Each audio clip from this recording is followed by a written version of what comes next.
This is the new Alfa Stelvio Quadrifoglio. Can you guess why it's a little bit like the Milan Cathedral? Yeah, you don't know, do you? It's because they've both recently been renovated. They've been renovated in a way that is sympathetic to their original designs. Now I'm going to talk you through all the renovations that Alfa has made to this car. Some of them have improved it. They've also failed to improve some of the things that was wrong with the old version, and I'll tell you about those as well. Also, I'm going to take it for a drive, give it a bit of a hooning, and launch it to see how quick it is from 0 to 60 miles an hour. And if I'm brave, I'll also test it over the standing quarter mile, because this is carwow, and I'm Matt Watson, and that's how I roll. Buying a new car? Then head to carwow, and my team will help you find your next car at a fair price. Carwow, your one-stop car buying comparison site.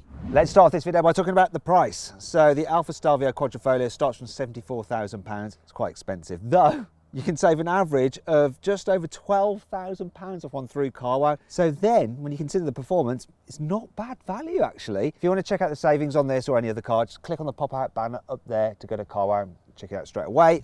Alternatively, if you want to do that at a later date and read our reviews and all that kind of thing and compare offers on cars, simply Google "Help Me Carwow" and my team and I will help you choose the right car for you and get it for a fair price from one of our trusted dealers. I'm going to talk you through the design changes that Alfa has made to this car, and this is going to be very quick. Smoke tail lights and a Krapovich exhaust. Now it's optional and you can get it with carbon fibre surrounds. Then we move down the side, you can get some new alloy wheels. These are the standard 20s which you could get before, but there's some new ones. At the front, you can get some brake calipers in different colours rather than the red ones here. Then at the front, the only change is this. Got this black surround for the V in the grille. And that is your lot. I guess they didn't really need to change it much because it's always been a good looking car. And it does stand out over the normal Stelvio with the more aggressive front bumper with all these kind of fins and stuff like that. And then at the back, you've got deeper rear bumpers and it sits low to the ground. There is, of course, Quadrifoglio badging, which stands for cloverleaf. You've got these gills there in the bonnet. Oh, I've got to say, I do really like this paint. This pearlescent paint just glistens in the sunshine. It's just a shame we didn't clean it. Why didn't we clean it, Jack? Just couldn't find any water. That's a crap excuse. I'm going to talk you through all the chassis upgrades that this Quadrifoglio version of the Stelvio has over the standard car. Most notably, you get some high performance sports brakes. So you've got 360mm discs up front gripped by 6 piston calipers, and at the back you've got 350mm discs gripped by 4 piston calipers. Shall we check them out? Let's check them out. Let's see what the braking performance is like on this car. Let's see how well this car brakes. So I'm going to do a full emergency stop from 70 miles an hour, measure the distance. Here we go, here's the line, here we go, here we go, here we go. Foot from the floor. Using my old specialist timing gear, have to bear with me, use this GoPro to show you. So it stopped in 42.7 metres, and that is very good. The Stelvio Quadrifoglio comes with adaptive dampers as standard, which is handy because then if you want to drive in race or dynamic and you're on a bumpy road, you press that and it slackens them off a little bit, which is handy because this car does have quite stiff suspension because it's uprated over the standard car, and you've also got beefier anti-roll bars to stop it rolling and leaning in the bends. Being an SUV, the Stelvio Quadrifoglio is four-wheel drive, but it's an Italian four-wheel drive system, which means most of the time the front wheels can't be bothered working. The rears are doing all the effort, you know. But when there's a bit of slip at the back, the car can send power to the front, you know. It's like, Mamma mia! We need to get out of this corner. Terrible accent, sorry. Anyway, another thing this car has is a rear limited slip differential, and it's electronically controlled, so it can send power to the rear wheel with the most traction to help catapult you out of bends. This is the reason to buy this car. If you want an SUV with an awesome engine, 2.9 litre twin turbo V6, 90-degree V6 to be precise, puts out 510 horsepower, 600 newton meters of torque, and it's got an 8-speed automatic gearbox, unfortunately not with launch control, but still, it's got a top speed, this car, of 176 miles an hour, and 0 to 60, I can't remember, what is it? 3.8. 3.8 seconds, but is that right? Can it really do it in 3.8 seconds? There's only one way to find out. We're going to have to launch it. But you're going to have to hold on for the rest of the video because I'm going to launch it towards the end. Don't you get skipping, I'm watching you. Here on the inside, the Quadrifoglio version of the Stelvio gets a lovely sports steering wheel with the starter button on it as well. You get carbon fibre about the place, there's red stitching, you've got sporty seats, you've got big aluminium pedals. It's nice. Now the updates that they've made is to change the layout of the pod here on the centre console. There was a bit too much plastic going on before. They've made it more carbon fibre-y. Also, you now get more leather here on the gear selector. There's also Quadrifoglio badges on the steering wheel, on the dials and on the kick plates. Biggest change though is this, they've updated the infotainment system. It is better than before, and now it's a touchscreen, as well as being able to be controlled by this rotary dial. It's also now got Android Auto and Apple CarPlay. They've also changed some of the menus and the operating system to make it slicker, but it still doesn't feel as good to use as the systems you get in, say, a BMW X4M. In fact, if you want to see my full in-depth video review of that car, I'll put a link up there. Click on that, you can go watch that. Oh, one of the things the BMW doesn't have that this has is wonderful, massive aluminium gear selectors. These are lovely. They are mounted on the steering column so that when you turn the wheel, you still know exactly where they are if you need to pull another gear. Here in the back, the sporty theme continues with carbon fibre, the red stitching, the sporty seats with Alcantara, which grip your bum so that when your dad's driving like a moron, you don't go flying around all over the place. And of course, you've got the same red seat belts, which look epic. Other than that, it's just like a normal Stelvio, so okay knee room for an SUV. Decent headroom though, and all round, fairly reasonable. Final area of practicality, the boot. Now it's smaller than its key competitors, still it's large enough for most people, 525 litres. And this one appears to be filled with all of Jack's crap. Jack, what's with you? You haven't cleaned the car and it's just full of junk. What's going on? Demonstrating the capacity. He's got an answer for everything, hasn't he? Now I've got an answer for this car's small boot. If you want something high performance SUV from Italy, Maserati Levante Trofeo. If you want to watch that video, I'll put a link, it's popping out up there, go watch it. It's insane. Actually, you should see how quick that car can go from 0 to 60. I don't know what I'm going on about now, I'm losing the plot.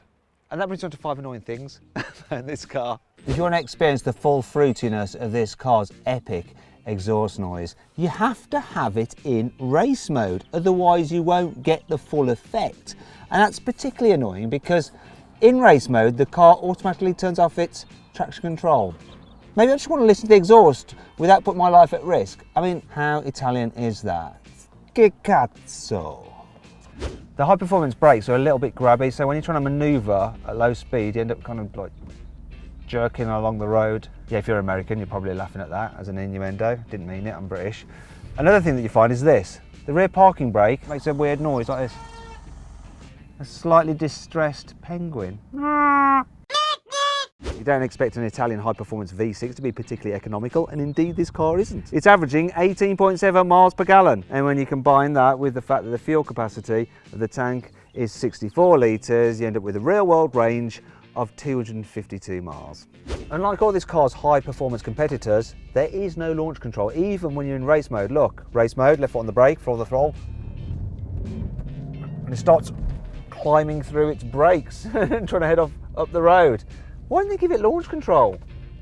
One of the things I used to like to do with old Alfa high-performance V6s was open the bonnet and just gawp at their beautiful engines. This one though, it's got this horrible plastic cover, and underneath it, I'm sure I'm going to find lots of polished chrome and loveliness. And I've just chafed my knuckles. Come on, one last one.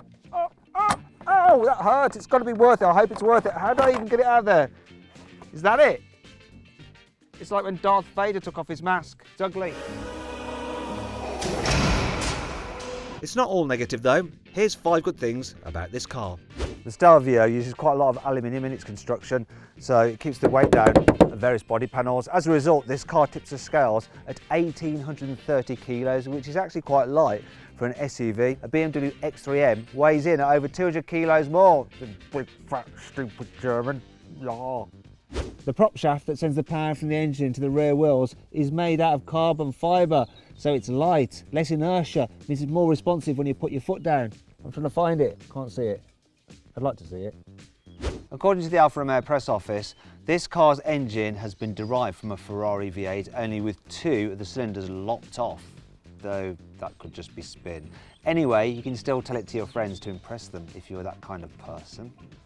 Look at this, you've got double wishbone suspension. That keeps the tyre contact patch with the ground consistent even when you're turning. This is the stuff of racing cars. This Stelvio Quadrifoglio just sounds way better than its competitors. Have a listen to this.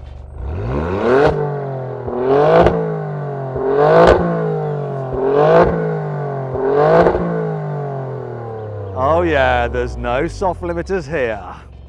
Right, let's see what this Alfa Stelvio is like to drive. Got it in race mode, which means stability's off. I want to hear the noise of the fantastic V6. Oh, it's just so good for an SUV. This car just grips and really handles so well. And it's got such a rear drive bias to it.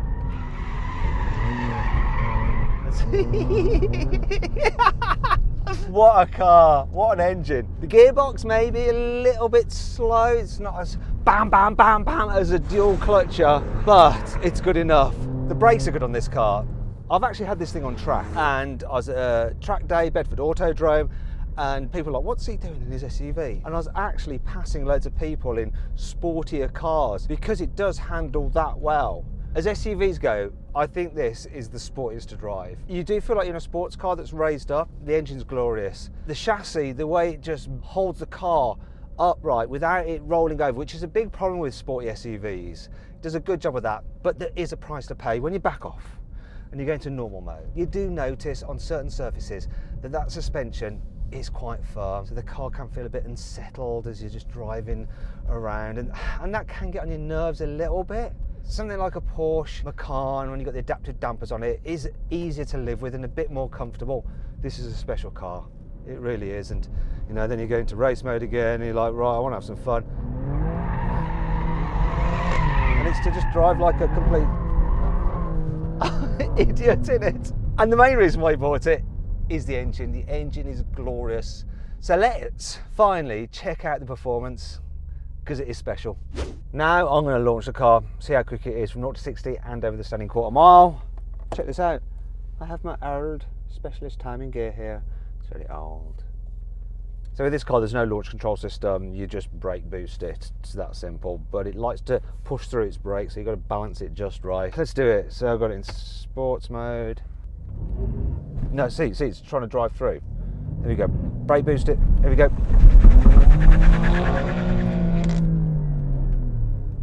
It said for best experience, have it in manual, but I'm not going to. I'm going to do that again. Best experience when launching is to just let it do it in drive, because it rips through that first gear. Right, so I'm going to brake boost it, and it likes to try and drive through its brakes, so got to get it just right. That's a good one. Come on. It's quick, you know, this thing.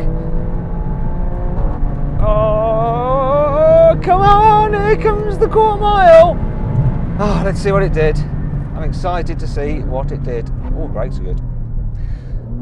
I'll show you on this GoPro. 12.1 seconds. Now I know I can do better than that. Let's try it again. It's all about the brake boosting. Come on now. Let's do better.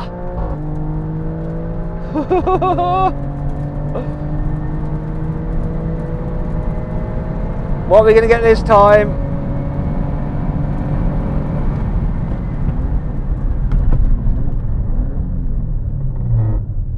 Oh yes! Quarter mile, 11.9 seconds. Can you see that there? It's really tough with this old specialist timing gear. Not so special now, are you? 0 to 60, 3.6 seconds. I'll take that. It's good, isn't it, for an SUV?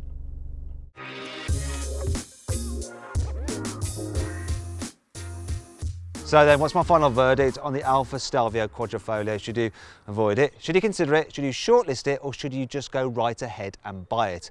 Well, if you want a fun to drive, high performance SUV with plenty of style and passion, you should go right ahead and buy this.